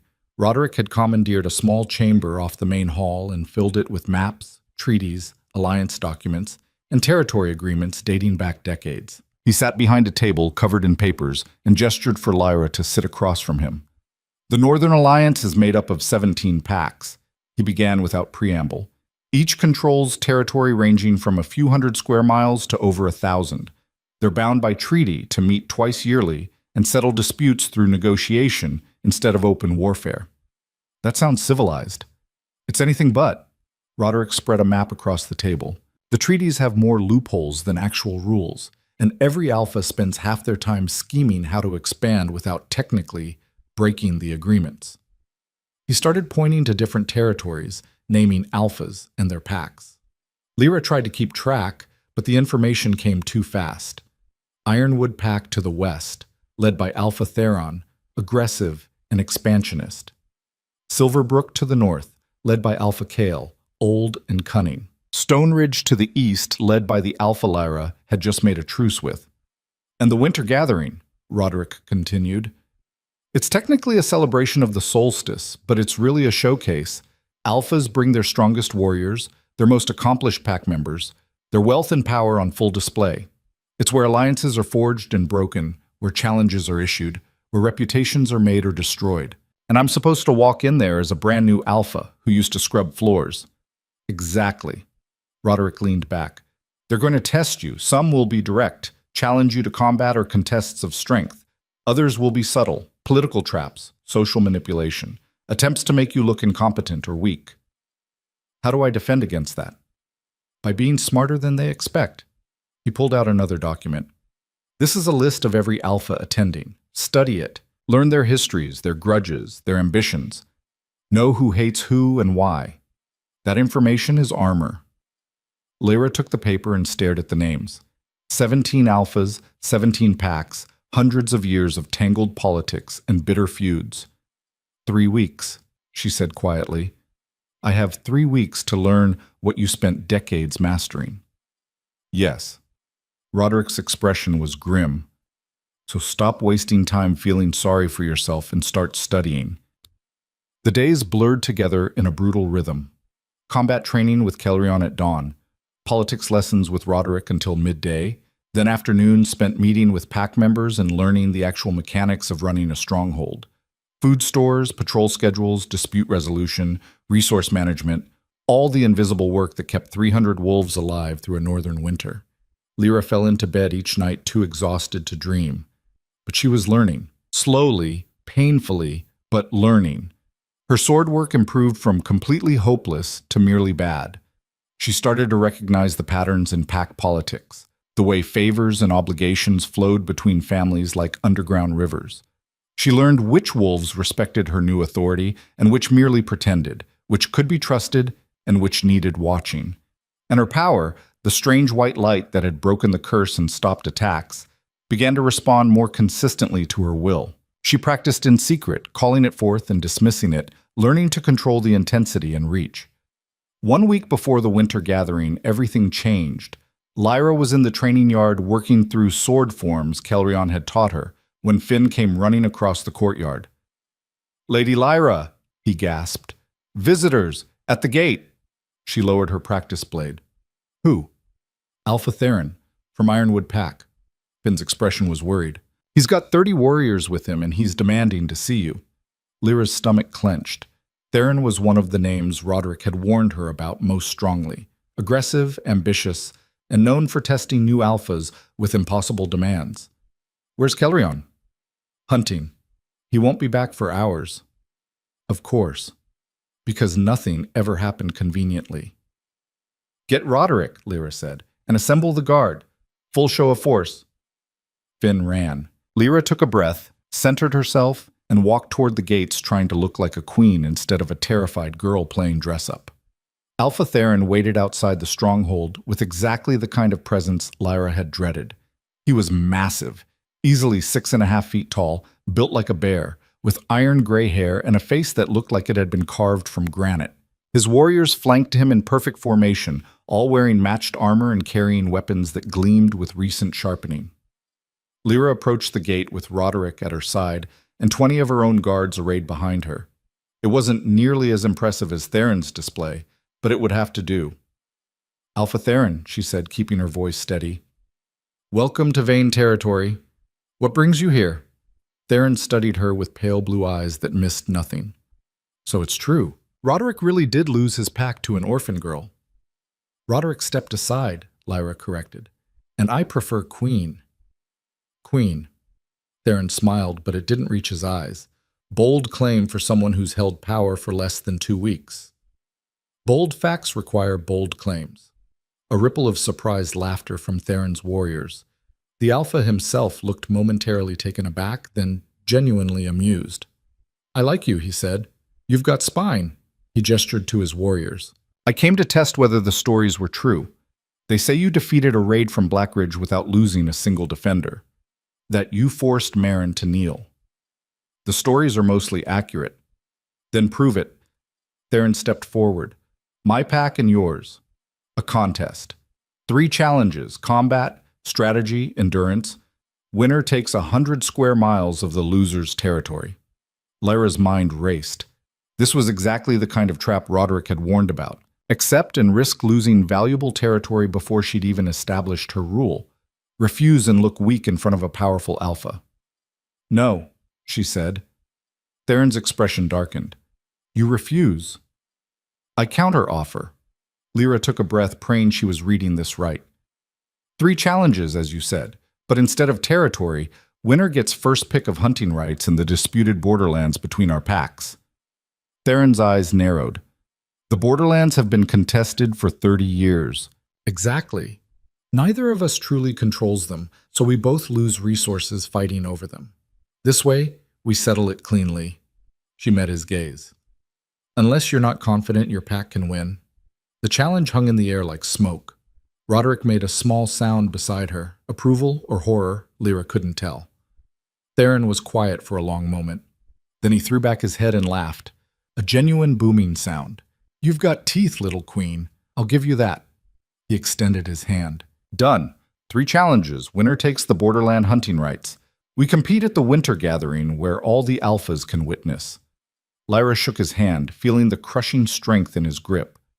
3 weeks, Theron said. Train hard. I don't want to win too easily. He left with his warriors, disappearing into the forest as quickly as they'd come. The moment they were out of sight, Lyra's legs nearly gave out. She grabbed the gate for support, her heart hammering. That was either brilliant or suicidal, Roderick said quietly. Possibly both. What did I just agree to? A public contest at the winter gathering in front of every alpha in the north. He looked at her with something that might have been respect. If you win, you'll have proven yourself worthy of your position. If you lose, we lose hunting rights and I look like an incompetent child. Essentially, Roderick smiled slightly. But you bought yourself time and turned a territory grab into something manageable. That was good thinking. I was terrified. I know, you hit it well. When Caelryon returned from hunting and heard what happened, his reaction was less measured. You agreed to what? He demanded. A contest. 3 challenges. Lyra sat on the edge of the training yard wall, exhausted from the day's events. What was I supposed to do? If I refused, every alpha at the gathering would know I'm too weak to defend my position. And now if you lose, they'll know anyway. Caelryon paced like a caged wolf. Theron's warriors are trained from childhood. His strategists are legendary, and his pack's endurance challenges have broken wolves twice your age and experience. So we train harder. We have 3 weeks. Then we make them count. Lyra slid off the wall and faced him. You said I needed to be bold, to show strength. This is what strength looks like when you don't have an army behind you. You risk what you have to prove you deserve more. Caelryon stopped pacing and looked at her. Really looked. You're starting to sound like a queen, he said quietly. I'm starting to feel like one. A terrified queen, but still. He almost smiled. All right. If we're doing this, we do it properly. I'll handle combat training. We'll need Roderick for strategy and... He paused. Do you trust Finn? More than most. Good. He'll handle the endurance challenge. He's young and fast and doesn't carry the old prejudices. Caelyon's expression hardened with determination. 3 weeks to turn you from a servant girl into a champion. Let's get to work. The next 2 weeks were brutal. Lyra trained until her hands bled, until every muscle screamed, until she collapsed in exhaustion and dragged herself up to train some more. Caelryon pushed her beyond what she thought possible, forcing her to fight multiple opponents, to adapt to different weapons, to think tactically instead of just defensively. Roderick drilled her on strategy, territory control, resource management, tactical decision-making under pressure. He set up complex scenarios and made her solve them while exhausted, while distracted, while under verbal attack designed to break her concentration. And Finn worked with her on endurance, long runs through frozen forests, climbing the stronghold walls with weighted packs, exercises that pushed her cardiovascular limits and taught her body to keep moving when her mind screamed to stop. The pack watched these preparations with mixed reactions. Some were inspired, training harder themselves. Others were skeptical, whispering that no amount of preparation could turn a former servant into a warrior capable of defeating Theron's champions. Gregor was the loudest skeptic, though he confined his complaints to muttering while mucking out the stables. Lyra caught him watching her train sometimes, his expression bitter and resentful. She ignored him. She had bigger concerns. 5 days before the gathering, during a particularly brutal sparring session, something clicked. Kelrion came at her with his usual speed and precision, his practice blade aimed at her ribs. Instead of blocking defensively like she'd been taught, Lyra did something different. She sidestepped, let his momentum carry him past, and struck at his exposed back. The blade tapped between his shoulder blades. Kelrion froze. What was that? A hit? Lyra was as surprised as he was. That was tactical thinking. He turned, his gold eyes bright with something like pride. You saw the opening and took it without hesitation. That's what I've been trying to teach you. I wasn't thinking, I just moved. Even better, your body's starting to remember the patterns. He raised his blade again. Again. Don't stop until you can do it consistently.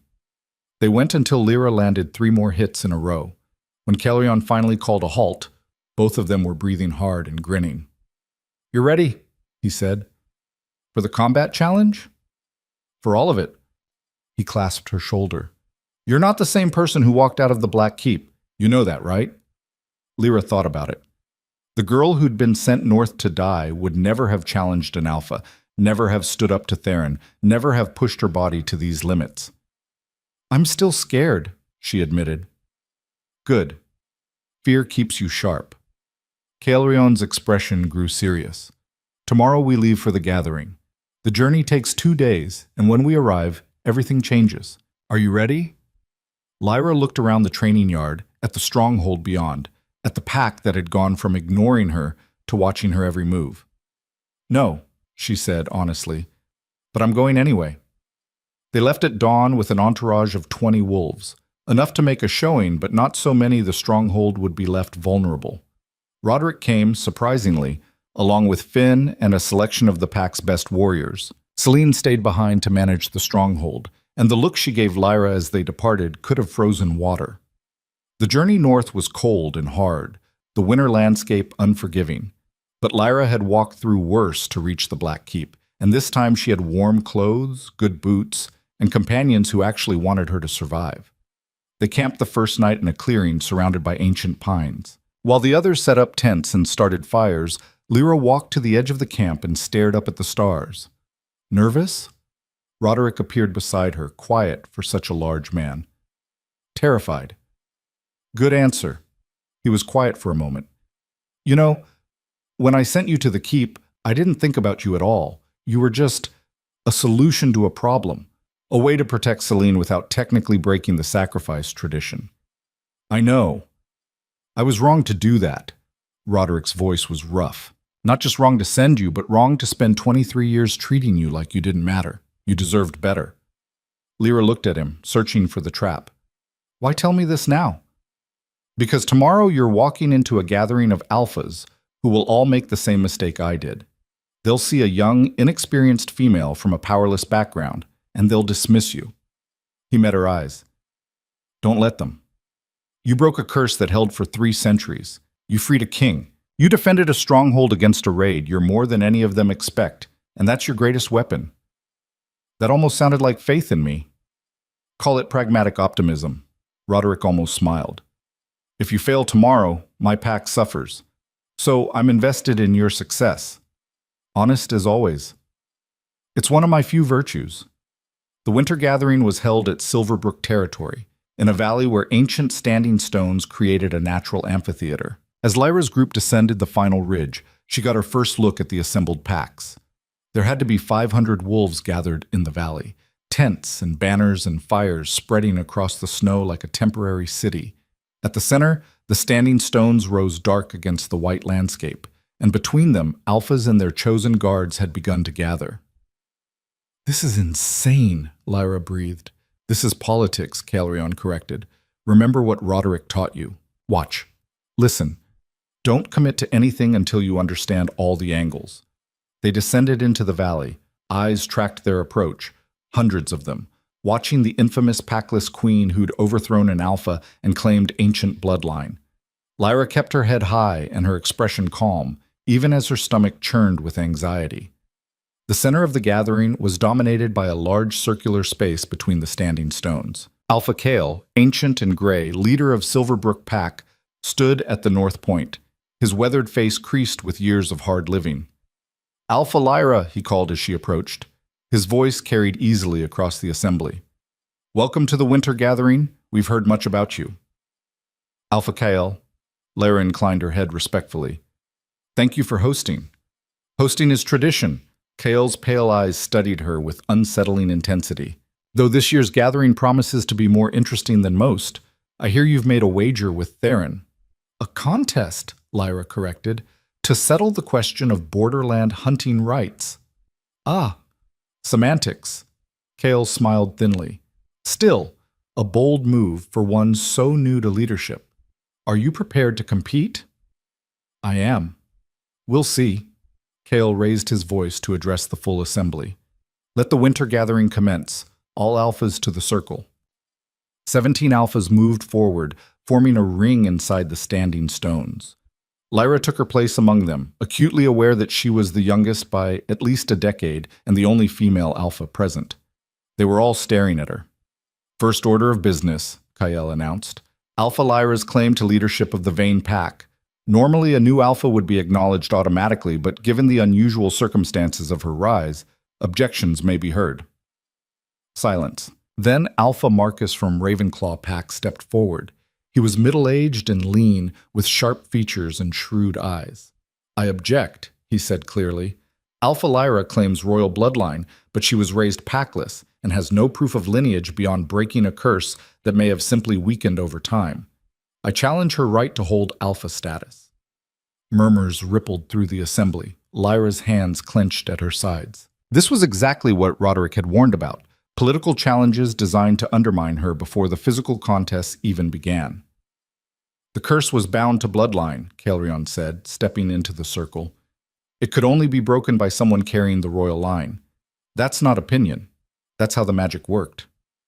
"The word of a king who's been asleep for 3 centuries. Marcus smiled coldly. "Forgive me if I don't find that compelling." "Then what proof would you accept?" Lyra asked. "A lineage scroll, birth records, testimony from family." Marcus spread his hands. "Any of the standard documentation that every alpha possesses, which you know I don't have because I was orphaned as an infant. Then perhaps you shouldn't claim alpha status without it." The trap was elegant. Either admit she had no proof and forfeit her position, or... Lyra felt the power stirring in her chest, the white light that had broken chains and stopped attacks. She'd been practicing, learning to control it, but this was different. This was showing the full assembly what she could do. It was risky, but Marcus had left her no other option. "You want proof of royal bloodline?" Lyra asked quietly. "Fine." She closed her eyes and reached for the power.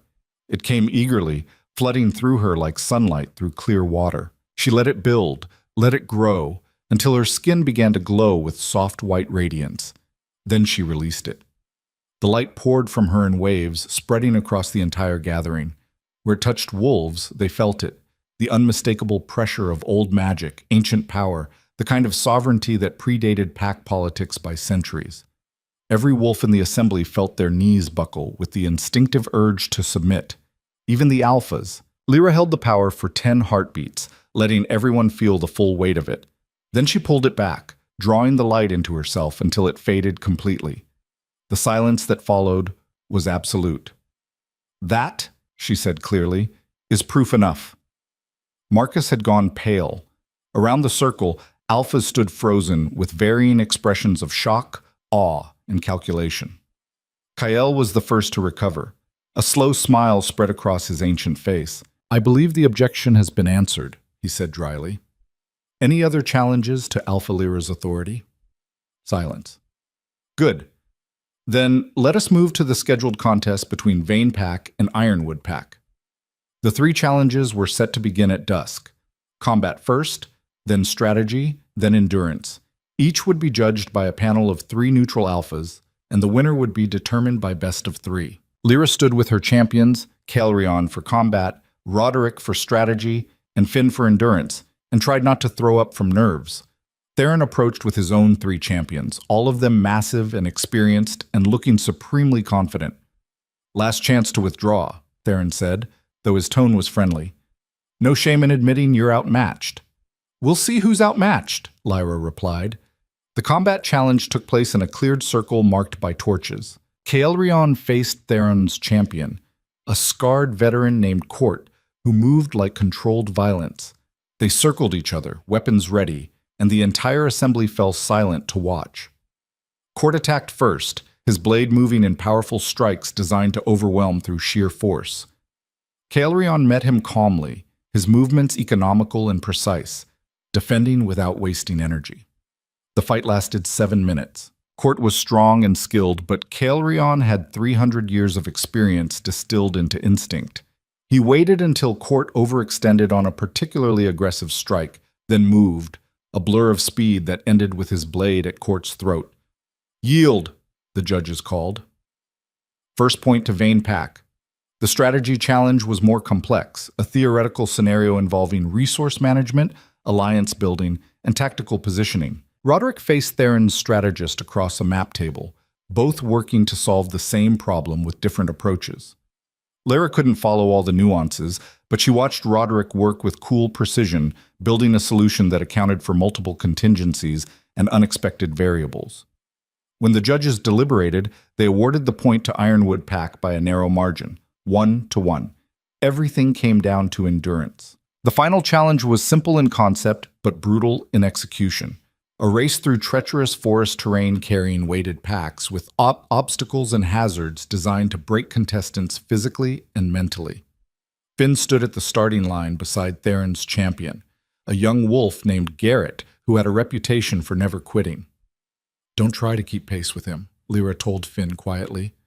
"Run your own race. Steady wins over sprinting." Finn nodded, his jaw set with determination. The signal sounded and they were off, disappearing into the dark forest with the weight of both packs' pride on their shoulders. The weight was agonizing. Lyra paced at the edge of the crowd, watching the tree line for any sign of movement. Beside her, Caelryon stood with his arms crossed, radiating tension despite his calm expression. "He'll make it," Caelryon said quietly. "How can you be sure?" "Because he's running for you. That's powerful motivation." 30 minutes passed. 40. The crowd grew restless. Then, emerging from the darkness, a figure stumbled into the torchlight. Finn. He was covered in mud and scratches, his pack weighing heavy on his shoulders, but he was moving, still moving, one foot in front of the other, refusing to stop even though every step looked like agony. He crossed the finish line and collapsed. The crowd erupted in shocked cheers. 5 minutes later, Garrett emerged, strong and steady but unmistakably second. The judges conferred briefly, then announced, "Vane Pack wins the endurance challenge. Final score, 2-1. Vane Pack claims the borderland hunting rights." The assembly exploded with noise, some cheering, some arguing, all reacting to the impossible thing they'd just witnessed. Lyra knelt beside Finn, helping him sit up. "You did it! You actually did it!" "I couldn't let you down," he gasped. "Not after everything." Theron approached, his massive presence commanding silence. He looked at Lyra for a long moment, his expression unreadable. Then he knelt. "Queen Lyra," he said formally, "Ironwood Pack acknowledges your victory and honors the terms of our wager. The borderlands are yours." Around them, other alphas watched with new calculation in their eyes. The Packless orphan had just defeated one of the strongest packs in the north, and they'd all witnessed her display of royal power. Lyra stood among the standing stones as the winter gathering continued around her, and for the first time since walking out of the Black Keep, she felt like maybe, just maybe, she could actually do this. The queen they'd never wanted had proven she belonged. The celebration lasted deep into the night, but Lyra barely registered it. She sat on a fallen log at the edge of the gathering, watching wolves from a dozen different packs drink and laugh and tell stories about the contests they'd just witnessed. Caelryon found her there, 2 cups of hot spiced wine in his hands. He offered her one and settled beside her. "You should be in the center of all that," he said, nodding toward the celebration. "They're toasting your victory." "I know." Lyra wrapped her hands around the warm cup. "I just needed a minute to breathe." "Fair enough." He was quiet for a moment. "You did well today, better than well. You proved yourself in front of every alpha that matters." "I proved I can win a contest." Lyra took a sip of wine. It was warm and sweet and burned pleasantly going down. "That's not the same as proving I can rule." "It's a start." Caelryon looked at her sideways. "What's really bothering you?" Lyra didn't answer right away. She watched the firelight dance across the snow and thought about everything that had happened in the past month. From servant to sacrifice to queen. From powerless to powerful. From invisible to the center of attention. "I'm scared I'm going to mess this up," she said finally. "All these wolves are counting on me now. Not just the Vane Pack, but did you see how some of the other alphas looked at me after the contest? They're watching, calculating. Some of them are probably already planning how to use me or manipulate me or form alliances. That's how pack politics work." "I know, but I spent 23 years invisible. No one cared what I thought or wanted. Now suddenly everyone cares, and I don't know if I can—" She stopped, frustrated with her inability to articulate the fear. What if I make the wrong choice? What if I trust the wrong person or miss something obvious and people get hurt because of it? Caelryon set his cup down and turned to face her fully. "You will make wrong choices. You will trust the wrong people sometimes. You will miss obvious things and make mistakes that hurt people. That's not reassuring." "I'm not trying to reassure you. I'm trying to be honest." His gold eyes caught the firelight. "Every leader makes mistakes, Lara. The difference between good leaders and bad ones isn't perfection. It's what you do when you realize you've messed up. Do you double down and pretend you were right all along, or do you admit the mistake and fix it? I don't want to hurt people. Then don't be cruel on purpose. Don't dismiss suffering because it's convenient. Don't treat people as disposable." He reached out and touched her shoulder gently. "You know what it's like to be powerless. That knowledge will make you a better queen than any amount of training or bloodline ever could." Lyra leaned against him, drawing comfort from his solid presence. "Thank you." "For what?" "For believing in me when I don't." They sat in comfortable silence for a while, watching the celebration continue around them. Then Lyra spotted movement at the edge of the gathering, 3 alphas approaching together, their expressions serious.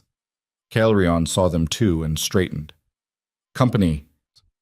The 3 alphas were Kyle from Silverbrook, Marcus from Ravenclaw, and a woman Lyra recognized as Alpha Helena from Moonwater Pack. All of them older, experienced, and carrying the weight of years in leadership. "Queen Lyra," Kyle said formally. "Might we speak with you?" Lyra stood, setting her cup aside. "Of course." Helena spoke next, her voice low and measured. "What you did today, showing that power in front of the full assembly, that changes things. The other alphas are talking. Some are impressed. Others are frightened. All of them are wondering what it means for the balance of power in the North." "I didn't do it to upset any balance," Lyra said carefully. "Marcus challenged my authority.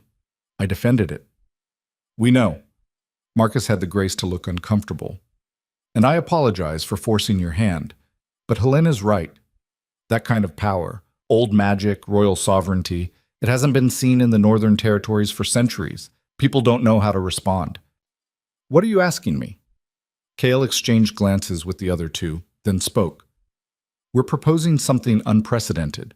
A formal alliance between 4 packs, Silverbrook, Ravenclaw, Moonwater, and Vane. Not a temporary treaty, but a genuine coalition with shared resources, mutual defense, and coordinated leadership." Lyra's mind raced. This was huge. Like 4 packs working together would create a power block that could rival any other group in the North. "Why?" she asked bluntly. "Why offer this to me?" "Because you're different," Helena said. "You didn't inherit power through bloodline privilege. You earned it by surviving. That makes you dangerous to the old order, but it also makes you someone who might actually change things for the better.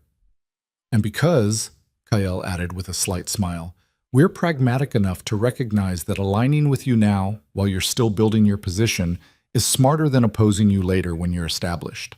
Honest as always, Kael, Kaelrion observed. It's my most endearing quality.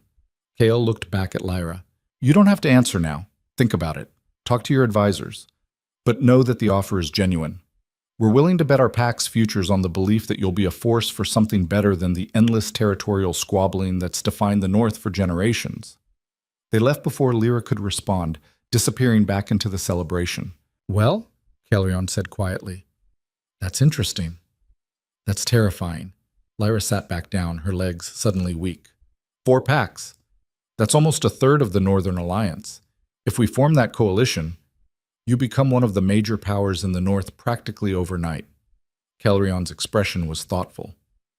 It's a smart offer. Kael's right that aligning with you now gives them influence over how your power develops. But it also gives you resources, protection, and political legitimacy you couldn't build on your own for years. Do you trust them? Kael, mostly. Helena, probably. Marcus is more complicated. He's ambitious, but he's also calculating enough to honor agreements when they serve his interests. Kaelrion paused. The real question is whether you trust yourself to manage that alliance without being manipulated. Lyra thought about it. A month ago, she would have said no immediately. She would have assumed she was too inexperienced, too naive, too likely to be used. But she'd spent the last month learning, training, proving herself repeatedly. I think I could, she said slowly. With help, with advisors I trust, with... She stopped as shouting erupted from the center of the gathering. Both she and Kaelrion were on their feet instantly, hands going to weapons. They pushed through the crowd to find wolves forming a circle around 2 figures squared off in the torchlight. Gregor and Finn. Say that again, Finn was snarling, his face flushed with anger and alcohol. I dare you. Gregor's sneer was ugly and familiar. I said she's a fraud. A packless nothing playing at being queen because she got lucky with bloodline she didn't earn. She earned everything, Finn shot back. She survived you people treating her like garbage for 23 years. She walked into death and came back stronger. She beat Theron's pack in fair contest. What have you done besides betray everyone who trusted you? I tried to protect the pack from making a mistake. Gregor stepped closer, his fists clenched. And I was right. Watch. Give her 6 months and she'll run this pack into the ground, and everyone who's kneeling to her now will remember that some of us warned them. Enough, Lyra said sharply, pushing into the circle. Both of you, stand down. Finn stepped back immediately. Gregor just smiled. Or what, Queen? You'll strip me of more rank I don't have? Make me scrub more floors?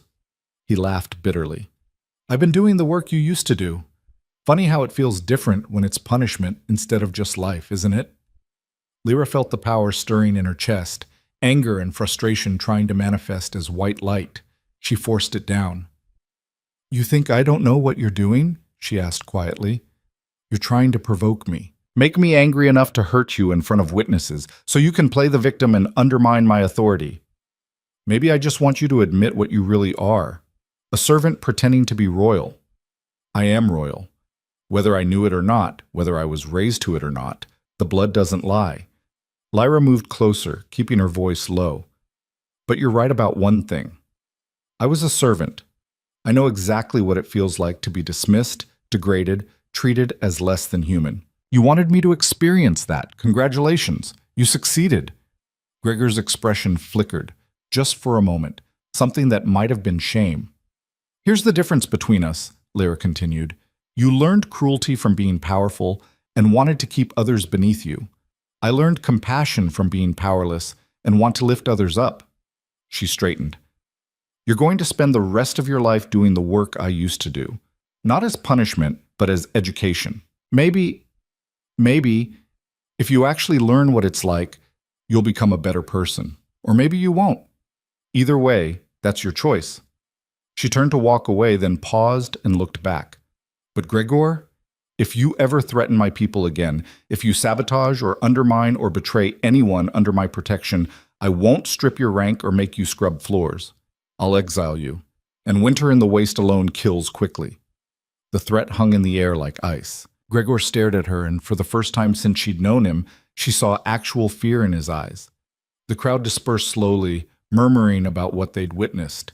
Lyra found herself surrounded by pack members, some offering support, others just wanting to be near the center of the drama. She pushed through them all until she found open air again.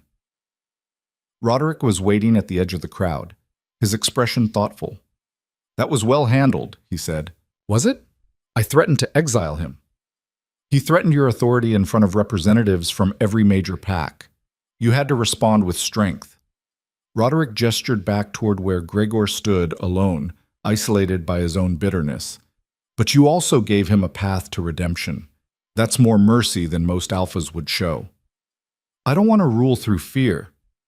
"You don't have to, but you do have to make clear that betrayal has consequences." Roderick was quiet for a moment. "I heard about Kale's offer, the four-pack alliance. Word travels fast. Always does at gatherings." He looked at her directly.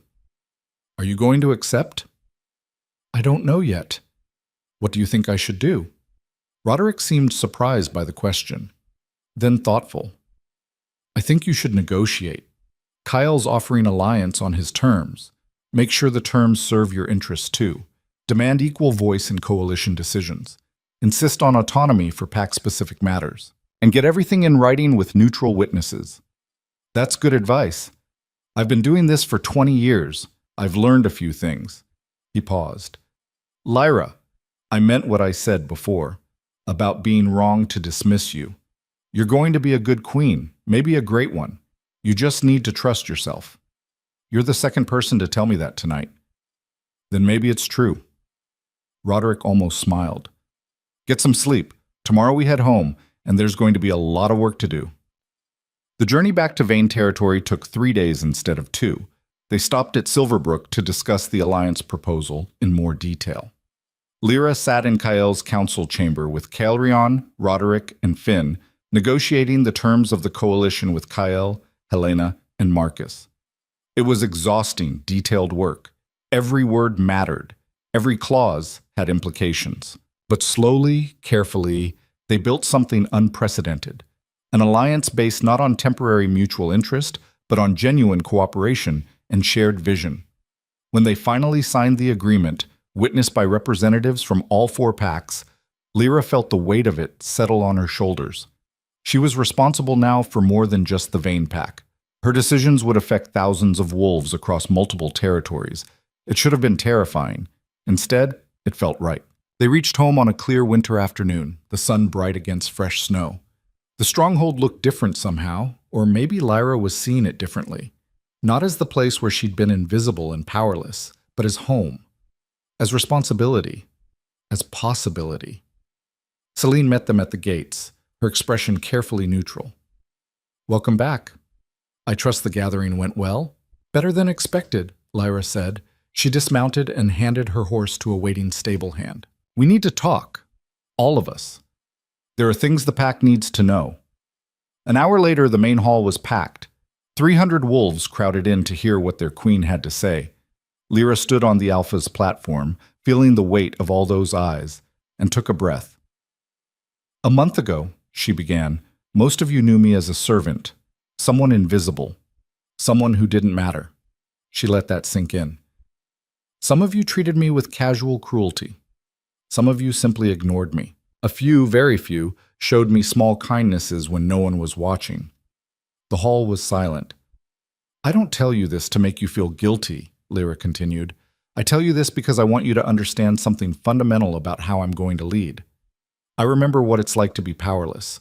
I remember what it's like when the people in charge don't see you as human.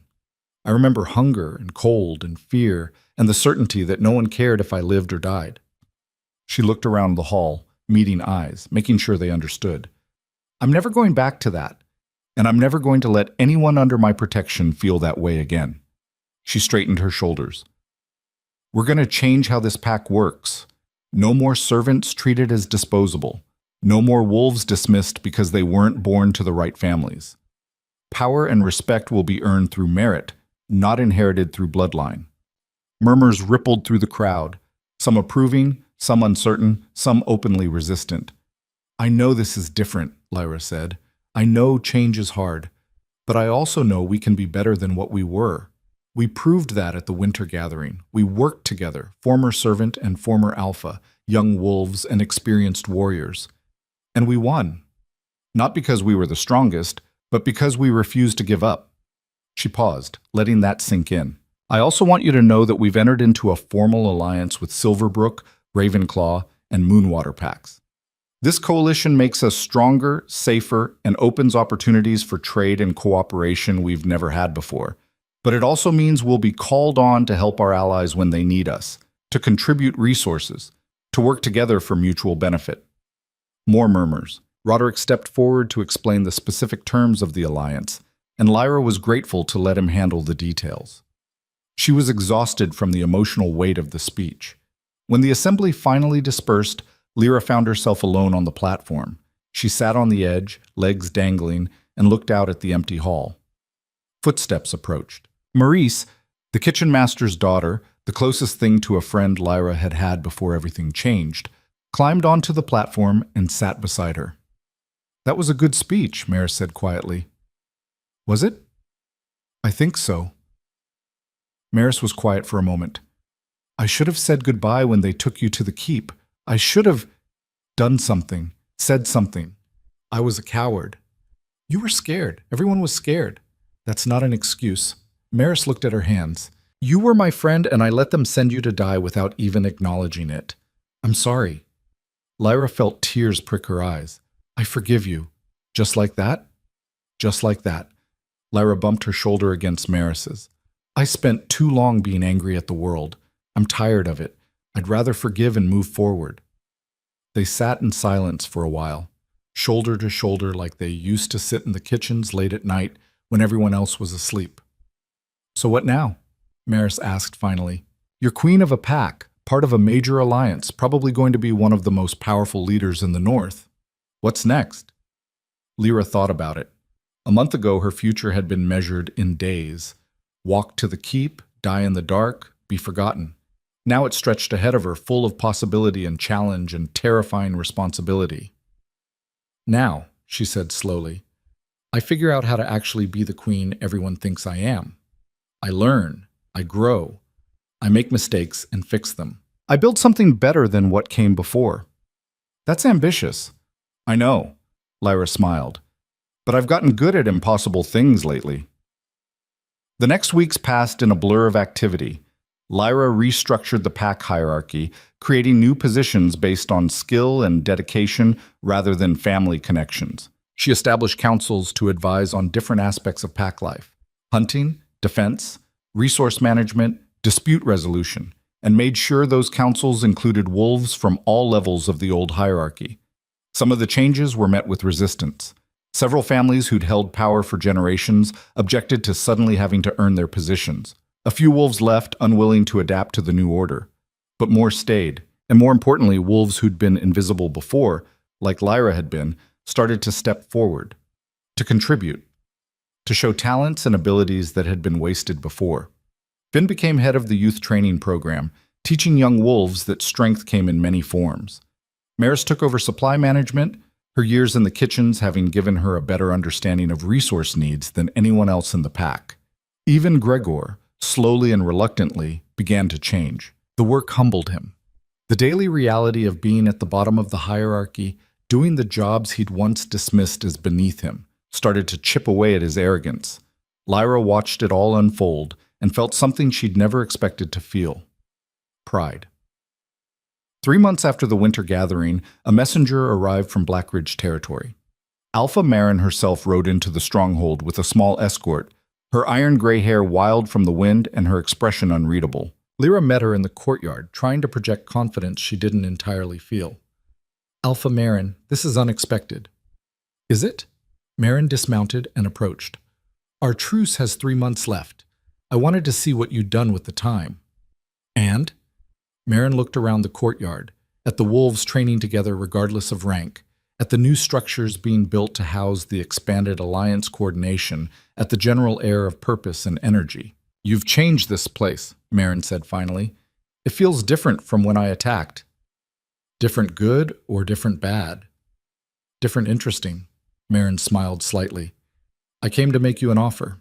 When our truce ends in 3 months, instead of going back to being rivals, I propose we extend the truce, indefinitely, with trade agreements.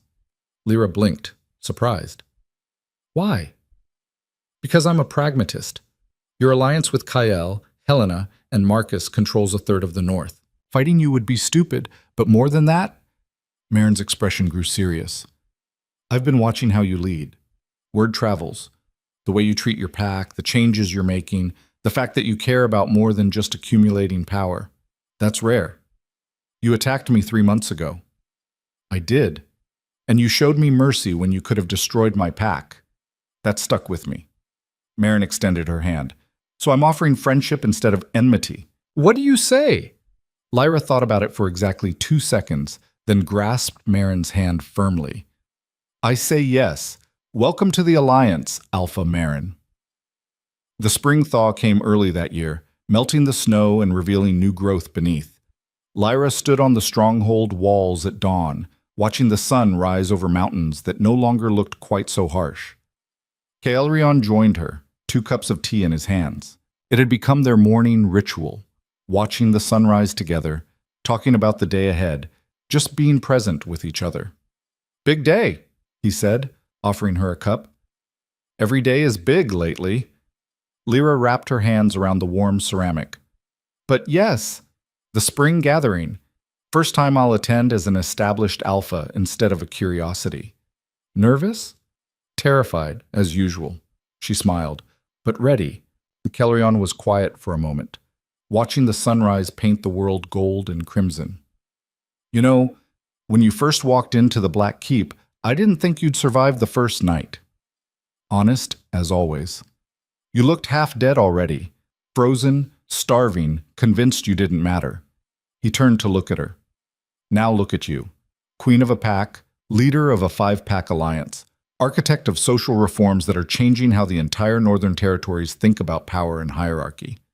You helped make that happen. I supported. You did the work. His gold eyes were warm. I'm proud of you, Lyra. She felt tears prick her eyes, but refused to let them fall. Thank you for everything, for believing in me before I believed in myself. Always. They stood together as the sun climbed higher, warming the world, burning away the last remnants of winter. Below them, the pack was waking. Fires were being lit. Wolves were emerging from their homes to start the day's work. Children were playing in the courtyard, their laughter bright and clear. It was a good sound. A sound that said life was being lived, that people were safe and fed and cared for.